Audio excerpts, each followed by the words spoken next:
আসসালামু আলাইকুম, welcome my channel for our kitchen. নতুন একটি বছর শুরু হয়ে গেছে, তাই আমি চিন্তা করলাম আপনাদের জন্য একটি সবার পরিচিত এবং মজার একটি পিঠা নতুনভাবে আপনাদের সামনে তুলে ধরতে।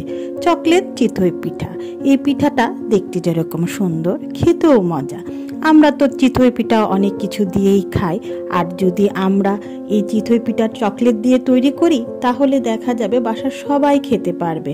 যারা ঝাল খেতে পারে না বা অন্য কিছু দিয়ে চিতই পিঠাটা খেতে পারে না, তাদের জন্য একদম পারফেক্ট রেসিপি হবে। তাই আমি আপনাদের কাছে এই রেসিপিটা শেয়ার করছি। যদি আমার এই রেসিপিটা ভালো লেগে থাকে তাহলে অবশ্যই সাবস্ক্রাইব করবেন, আর যারা সাবস্ক্রাইব করেছেন তাদেরকে অসংখ্য ধন্যবাদ। তবে চলুন শুরু করে দেই, দেখি কিভাবে এই পিঠাটা তৈরি করতে হয়। আমি একটি বাটি নিয়েছি। এখন আমি এখানে একদম ফ্রেশ 2 কাপের মতন চালের গুঁড়ো দিয়ে দিলাম, এবং আমি এখানে 1 চা চামচের মতন লবণ দিয়েছি। আমি আমার স্বাদ মতন দিয়েছি, আপনারা আপনাদের স্বাদ মতন দিবেন। দিয়ে এই শুকনো লবণ আর শুকনো গুঁড়োটাকে আমি ভালোভাবে একটি হ্যান্ড উইক্সের সাহায্যে মিশিয়ে নিচ্ছি। আমি এখন 1.5 কাপের মতন কুসুম গরম পানি দিয়ে দিচ্ছি, এবং আমি 3 বারে এই পানিটা দিয়ে এই চালের গুঁড়োটা মিশিয়ে নিয়েছি, নিয়ে একটি ব্যাটার তৈরি করেছি। যেহেতু চালের গুঁড়োটা আমার ফ্রেশ, তাই আমি এখানে বেকিং পাউডারটা দিলাম না। আপনার যদি শুকনো করে রাখা আগের আপনাদের চালের গুঁড়ো থাকে, সেই ক্ষেত্রে আপনারা 1 চা চামচের মতন বেকিং পাউডার দিয়ে নেবেন। আমি এখন এই চালের গুঁড়োটা ভালোভাবে মিশিয়ে নিচ্ছি, মিশিয়ে একটি মসৃণ ব্যাটার তৈরি করে নিচ্ছি। এখন আমি ঢেকে রেখে দিব আধা ঘন্টার জন্য। আধা ঘন্টা পর আমার এই মিশ্রণটা এরকম ঘনই হবে। এই যে আমি ঘনটা দেখিয়ে দিচ্ছি, এরকম ঘন একটি মিশ্রণ আমার।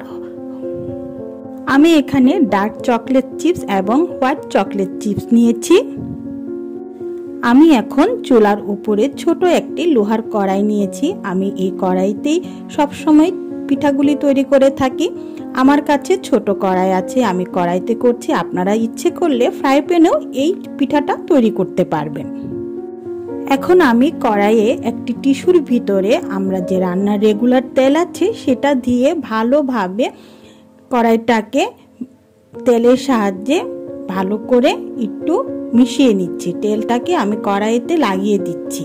আমি যখন পিঠা তৈরি করব একটা করে তুলবো, আর সব সময় প্রতিটা পিঠা দেওয়ার আগে আমি তেলটা টিস্যুর সাহায্যে কড়াইতে দিয়ে নেব।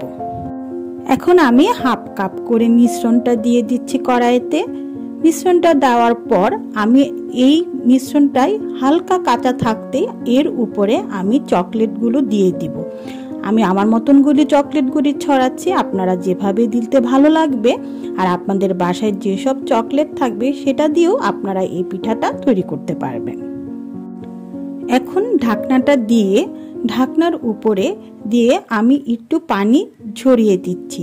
পানিটা ছড়িয়ে দিলে কি হবে, যেন এই পিঠাটা তাড়াতাড়ি ভিতরে টেনে না যায়, আর যেন কাঁচা না থাকে। যেহেতু লোহার কড়াই, সেই জন্য পানিটা একটু বেশি টানে, তাই আমি চারিপাশে এই ঢাকনার উপরে অল্প করে পানি ছড়িয়ে দিচ্ছি। এই যে আমার পিঠাটা হয়ে গেছে, দেখুন কি সুন্দরভাবে উঠে আসলো। এখন আমি আপনাদেরকে আরেকটি পিঠা তৈরি করে দেখিয়ে দিচ্ছি।